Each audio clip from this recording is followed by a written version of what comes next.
사무엘상 15장 20절에서 23절 말씀입니다. 사울이 말했습니다. 아닙니다. 나는 여호와께 순종했습니다. 여호와께서 내게 지시하신 명령대로 아말렉 사람들을 완전히 쳐부수고 그들의 왕 아각을 잡아온 것입니다. 군사들이 길갈에서 당신의 하나님 여호와께 제사를 드리기 위해 없앨 것들 가운데서 가장 좋은 소와 양을 취한 것입니다.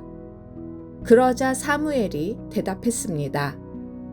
여호와께서 여호와의 음성을 순종하는 것보다 번제와 다른 제사들을 기뻐하실 것 같소?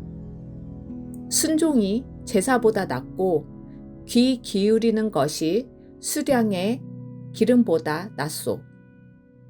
거역하는 것은 점치는 죄와 같고 교만은 우상을 섬기는 악과 같은 것이오.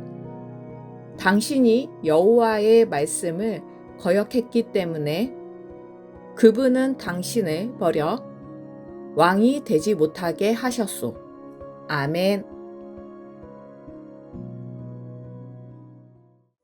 사울은 아말렉과의 전쟁에서 승리했습니다. 아말렉을 쳐부수고 그들의 왕 아각을 생포했습니다. 그런데 23절 말씀을 보면 하나님은 사무엘을 통해 사울에게 이렇게 말씀하십니다. 당신이 여호와의 말씀을 거역했기 때문에 그분은 당신을 버려 왕이 되지 못하게 하셨소. 우리가 이 말씀 앞에서 불편함을 느낀다면 그것은 사울의 이야기가 낯설어서가 아니라요, 너무도 익숙하기 때문입니다.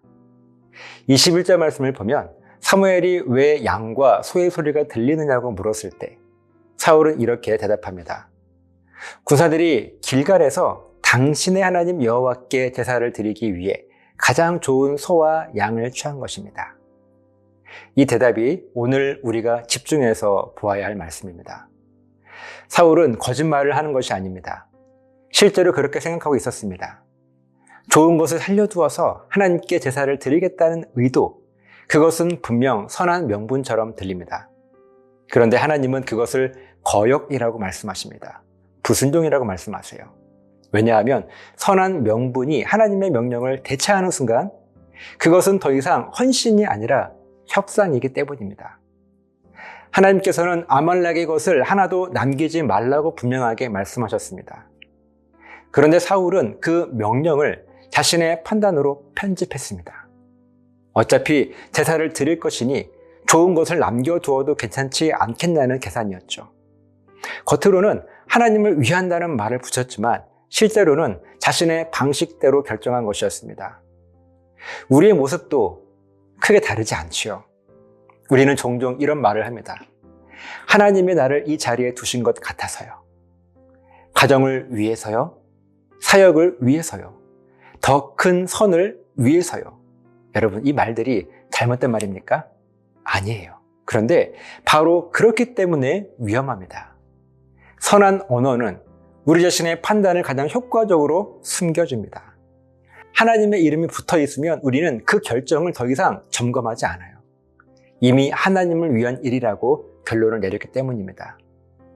말씀을 묵상하며 우리 자신을 돌아봅시다. 내가 하나님을 위해 라는 말을 붙이는 결정들, 그 결정들이 실제로 하나님께서 원하시는 것인지 아니면 내가 이미 원하던 것을 하나님의 이름으로 포장한 것인지 진지하게 물어봐야 합니다. 사울의 문제는 하나님을 믿지 않은 것이 아니었습니다. 제사를 드리지 않겠다는 것도 아니었습니다. 그는 하나님을 섬긴다고 생각하면서 하나님의 말씀을 자신의 판단으로 편집했습니다. 그리고 그것이 불순종이었습니다. 오늘 우리 안에도 같은 일이 일어나고 있지 않은지 우리는 솔직하게 우리의 삶을 돌아봐야 합니다. 그리고 22절 말씀을 보면 사무엘은 이렇게 말합니다. 순종이 제사보다 낫고 귀 기울이는 것이 순양의 기름보다 낫소. 여기서 귀 기울이는 것이라는 말씀의 히브리어 원어의 의미는 단순히 소리를 듣는 것이 아닙니다. 들어서 그대로 행동하는 것을 의미합니다. 사울은 하나님의 말씀을 분명히 들었습니다. 하나님의 명령을 받았습니다. 그러나 자신에게 불편한 부분은 조용히 걸러냈습니다. 좋은 것을 살려두는 편이 훨씬 합리적이라고 판단했기 때문입니다. 사울 왕은 하나님의 말씀을요, 선택적으로 들은 것입니다. 우리도 이 말씀에서 자유롭지 않아요. 말씀을 들을 때, 성경을 읽을 때, 우리는 이미 동의하는 부분에서만 아멘을 하지요. 마음에 와 닿는 구절의 밑줄을 긋고요. 자신의 삶을 확인해 주는 말씀에서 은혜를 받습니다. 그러나 불편한 말씀 앞에서는 조용히 우리들의 필터를 작동시킵니다. 이건 내 상황에 맞지 않지. 이건 문화적 맥락이 오늘날과 달라. 나는 이미 알고 있어. 그렇게 말씀을 흘려보냅니다. 이것이 왜 문제인지 아십니까? 선택적으로 듣는 것은 반드시 부분적 순종으로 이어지기 때문입니다. 그리고 하나님께서 보시기에 부분적인 순종은 여러분, 불순종이에요. 사울이 바로 그 증거입니다. 그는 많은 부분을 순종했습니다. 그러나 자신이 선택한 부분만 순종했습니다. 그리고 하나님은 그것을 불순종이라고 하셨습니다. 거역이라고 하셨어요. 다시 이 선자 말씀을 보면 사무엘은 더 나아가 이렇게 말합니다. 거역하는 것은 점치는 죄와 같고 교만은 우상을 섬기는 악과 같은 것이요. 듣고 싶은 것만 듣는 것, 지키고 싶은 것만 지키는 것, 그것이 하나님 앞에서는 우상 숭배와 같은 무게를 가집니다. 그러므로 우리에게 필요한 훈련이 있습니다. 말씀을 읽을 때 가장 불편한 한 문장을 찾는 것입니다. 가장 적용하기 싫은 그 문장이 사실 오늘 하나님께서 나에게 가장 하고 싶으신 말씀일 가능성이 높습니다. 편한 부분에서 힘을 얻는 것이 아니라 불편한 부분에서 순종을 시작하는 것. 그것이 진짜 귀 기울임입니다. 사울이 잃은 것은 왕위가 아니었습니다. 그는 하나님과의 관계를 잃었습니다. 하나님의 말씀보다 자신의 판단을 위에 두는 선택이 조금씩 쌓여 결국 하나님과의 거리가 돌이킬 수 없이 벌어진 것입니다. 그 시작은 거창한 반역이 아니었습니다. 이 정도면 괜찮지 않겠어? 라는 합리화였고 듣기 불편한 부분을 조용히 건너뛰는 선택적 순종이었습니다. 그렇다면 나는 하나님의 말씀을 듣는 사람입니까? 아니면 선택하는 사람입니까? 나는 하나님을 섬기는 것입니까? 아니면 하나님의 이름으로 내 방식을 정당화하는 것입니까? 하나님의 말씀 앞에 정직하게 서고 불편한 그 말씀 앞에 무릎을 꿇는 저 여러분 되시기를 예수님의 이름으로 간절하게 부탁을 드립니다. 기도하시겠습니다. 살아계신 하나님, 우리가 하나님의 말씀을 온전히 순종하지 않고 선택적으로 나의 필요 혹은 하나님의 이름이라고 하는 명분으로 내 생각을 합리화하고 있지는 않은지 돌아보게 하셔서 우리가 하나님 앞에 온전히 순종하여 사울과 같은 삶을 살지 않을 수 있도록 지켜주시옵소서. 감사드리며 예수님의 이름으로 기도합니다. 아멘.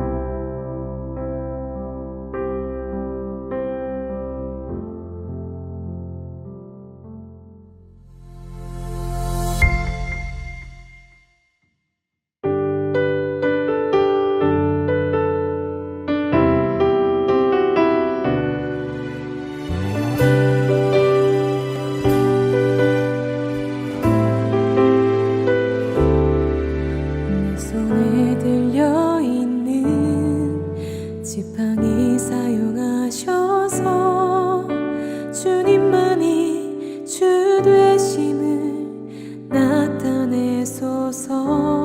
맡겨주신 사명을 감당할 힘을 주시고 주 이름만 높이게 하소서.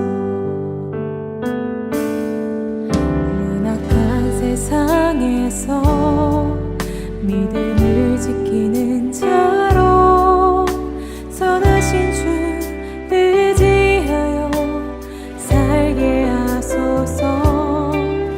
거룩한 백성으로 구별된 주의 자녀로 주 이름만